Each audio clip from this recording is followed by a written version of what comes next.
when it comes to leadership, how does that work in the play for you? Because like for me, sometimes as a leader, at times I didn't want to take on that mantle, and I also was like, because I was nice, people kind of thought they could run over that. Right. Well, I wrestle with it because I am somebody who definitely gets into trouble. You know what I mean? Yeah. And you 17 when your first record comes out, and you like start traveling and you start making money. Like I literally left freshman year of college to go on the road to start rhyming and like doing shows and everything. And we had to kind of grow up quick, sort of, So, you had to figure out a lot of things, and I was expected to answer a lot of these questions. So I didn't have a manager at that time, and I didn't have a manager for at least the first year and a half of my career until Shakim and I decided, let's do this. But up until then, it was like, I had a lot of angels on my shoulder, a lot of people looking out for me. And I had like the whole, of course, I had the Flav Unit family, Mark and everybody, Patchy, Latifah, Tretch, everybody. We had that whole family. But then I also had like people like this guy named Funkenklein, this just cool white dude, like who just knew everybody and would just book me shows. Like I didn't even, he would just book shows for me.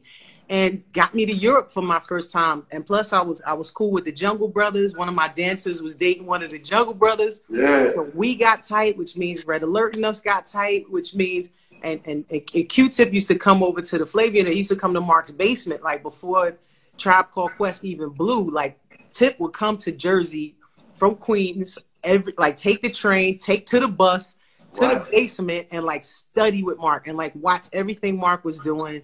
Play records with Mark, and like people used to like think he was a joke. Like, come on, because Tip, he was kind of like a little like not hard, kind of soft and like very, But that boy studied that game. Excuse me, he studied that game, and like he just became such an incredible producer, not just an incredible artist, incredible group, but like he really did his homework, took that, and like developed on his own. So you got like all these like youngins who are doing their thing, and I was very fortunate to have a mother who supported hip hoppers. Like she loved hip hop. She was a high school teacher, the cool teacher, and she loved hip hop. So she supported us. Like she introduced me to Mark, the 45 King. Did she? Yes, Mom. If it wasn't for my mother, I would not be in this. My mother was the class advisor, so she would hire the DJs for like the high school parties when they had to have a fundraiser or something. Yeah. My mother would hire the DJ, so she hired Mark, and Mark was cool with Apache and La and Ramsey, and she introduced me to everybody from the Flav Unit. So I met them through her. Like I remember getting my mother's car one day, and she had Leaders of the New School in the car playing. What? It was playing. It's just another case of that. I said, my mother, Mom, what is you doing with this? But, my mother used to roll me to the shows, and she really just believed in us. Like, she believed in Shakim. She believed in all of us. Like, she empowered the youth.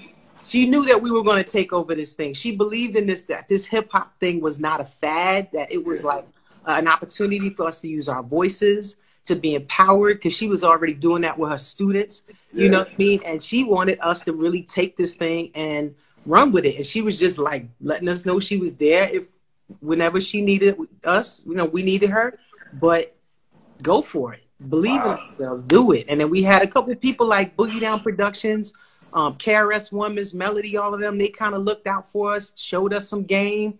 Lights manager Nat Robinson looked out for us, showed us some game. Public Enemy showed us lots of game, Really? Yeah, because we toured with them. And so we knew what it was like to like, wait a minute, we only get this little piece of the stage, but then they get this whole thing. Like, we thought we made it. And it was like, oh no, we got a long way to go. Like, what is the thing that gives you that drive to keep going? What is, if it's anything you could give to us to say, man, this is the path, this is how I've been able to blaze this path, what would it be? Well, I definitely think you've done the same thing. So I think when you have something in you, it's going to nag at you until you do it. And I've been very fortunate to surround myself and be around people who believe in me. And when I say I want to do something, it's not taken as a joke. You know, my partner, Shakim, we've been friends since high school. You know, we were in the same geometry class, you know, so like, and I think the fact that, you know, when I say something, he takes it and starts to strategize. And, you know, we were like kind of here for a while. And then at some point he became the star in that office and I became the star out here. We meet in the middle, you know. But I think having someone around you that believes in you, because you can't do it all. Right. Someone has to help you with that, you know, help you balance, be the strengths to your weaknesses, if you will, or help strategize with you, or just give you that extra push. But I think I know some of the things that I've been capable of. Yeah. And it was just a matter of letting you know what I'm capable of. So I couldn't just like drop a jazz album. You know what I mean? Like, even though I love jazz music, come on, like Tip and all of us, like, we discovered this jazz and it kept going more and more, and the more you get into hip hop, the more you get into jazz, because you start finding these samples and these loops and discovering these new musicians, and it just seeps into your soul. So like for me, I always loved singing standards, and I loved musicals, and I loved acting in high school, and it was just a matter of how do we now do it. And Will Smith is one of my biggest supporters throughout my entire career, because he took me on tour too. Heavy D and Public Enemy. Those were like the three headliners that took us out on tour as youngins. And you know, Will, to know Will like I know Will, and we're all teenagers out there, and to see him get that kind of success, but then to see him go and do a TV show, it was like, oh snap, if Will could do a show, we could do a show. Yeah. You know, we just got to figure out how to do it, you know? And then I think other people seeing me do it, they probably was like, well, if Locke can do it, we can do it, you know? So sometimes it just takes one to kind of crack it open. And then the key is to leave the door open behind you. You know what I mean? Like, don't be selfish and shut the door, because you can forget your blessings coming through. You know what I mean? And that's been one of the problems we've always faced, especially as African Americans. The opportunities have been so limited that we feel like we got to hold on to it like this and lock it up. And it's like, no, the key is to share it. You know what I mean? So, yes. And we're seeing that right now. Like, if I'm doing well, but my cousins in Jersey aren't right now, then we all got a problem. We all got it. You know what I'm saying? Yeah. Because when you were going to do Living Single, what was like? Was it a pitch? What was your pitch like? What was y'all pitch? Was y'all like, oh, well, I'm Latifah, I just could do this show? I wish I could do that. But you know what? That did help. It did help to come from hip hop and from performing, and already come with some marquee value. So it was tricky around that time, because a lot of like actors, bona fide trained actors, were like, who the hell are all of these hip hop these rappers coming in here taking our acting jobs? Yeah. You know, but we are developing a whole different skill, you know, and one of our skills was hustling. You know what I'm saying? Yes. We out here hustling, and we gonna get it, and we come and get it. You know what I'm saying? So it's not like we're trying to take your jobs. And I understood that, because we had to, once we get that, we have to really work on our craft and respect that people actually train to do this. Yeah. You know, and we lucky to get in here, you know, and get this, but now we got to really make it work. But there was a whole nother plant pitch we had before we did Living Single that Will helped us with. Me and Moni were supposed to play cousins. Wow. You know, she was supposed to be my cousin from England, and she came to America, and we did this whole presentation, and Will helped us with that, but it didn't sell, and it would have been great.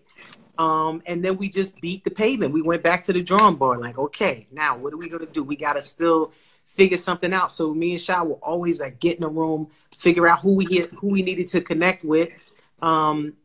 We found out that Kim Coles, who was really funny, we loved Living Color.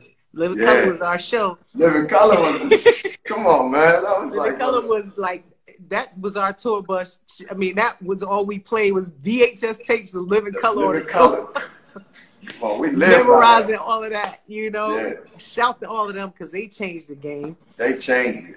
And then you had Martin, who got his show on Fox, and Martin had like Martin was kind of the connection of the hip hop, bringing the hip hop vibe to TV, you know. our era, you know, wearing jeans like us, clothes like us, you know what I mean? And so we found out Kim Coles, who was on Living Color, was in a holding deal, and with the same network that we were trying to do this deal with for Living Single. And then we found out about Yvette Lee, who was doing a show,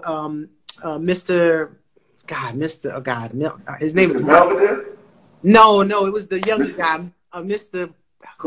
Marcus, is his name. God, Mr. He had a TV show. She was writing his TV show. So, you know, we wound up connecting with Yvette Lee and connecting with Kim Coles, who was already in the deal. And I'm like, I'd love to do something with her. She is funny. And so we came up with this kind of concept. We just kind of sat around and came up with a concept with Yvette. Yvette, like, literally rode around in the car with me for 2 weeks straight. Just everywhere I went, she jumped in the car, went with me. She heard my conversations. She heard the way I spoke. And she literally wrote Khadijah based on how I spoke and behaved and, you know, kind of the things I talked. And, of course, she was a writer, so she wrote it in a television type of way. But, you know, it made it a lot easier for my not experienced actor ass. You know? But you already was an actor, but you hadn't. But I wasn't an actor. Like, television acting is timing. Like, you got to come with the jokes. It's got to come off this. That's why Kim Fields is like amazing to me, because that girl, she knows what she's doing. Like, when you get on stage, when you get on a set with her, and you see somebody that's really been doing it, or somebody like Erika Alexander, who's been doing it forever, and you like to me, those two, they're still two of my favorite actresses, and comedically unbelievable, but just all around great actresses. And, you know, Kim Fields' mom, Chip Fields, was an acting coach, so she helped us out. And again, back to Will. Will gave me the good fortune of doing 2 episodes of The Fresh Prince as 2 different characters, which was funny. I gotta go back and see them reruns. Yo, the first time I was supposed to play this character, she was all mean, and then I was staying in this little hotel around here in Hollywood, and I was going to the bathroom, stubbed my toe on the table, and broke my toe. So I couldn't do the second episode. I was like on crutches.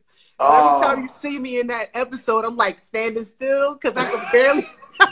I love to hear those stories. I mean, I ain't love to hear you broke your toe. I'll take one step and then I'm like, do my lines. Then I take another step, do my lines. But Ellen Gittleson at the time, Ellen Falcon was her name. She was the director of that show, and she came on to Living Single as our main director, and she taught me everything about sitcom acting. She was like, you stand here. This is what you do. Now you want to look to this camera. She made me learn the cameras, the angles, the body positions. Like, she shared so much wisdom with me. And I think that's important. Like, again, back to keeping that door open and making sure that you share that information with other people who want to listen. If you want it, you want it. Like, even when we had our management company, you want to be in every meeting, you're welcome to. But our job as managers is to represent you. But if you want to know your business and learn it, you are more than welcome to. Some people didn't want to be bothered. They just want to sing, or they just want to rap, do their thing. And some people wanted to learn every little detail of everything, like KG from Naughty by Nature. He wanted to know everything. He wanted to argue about everything. But it helped them.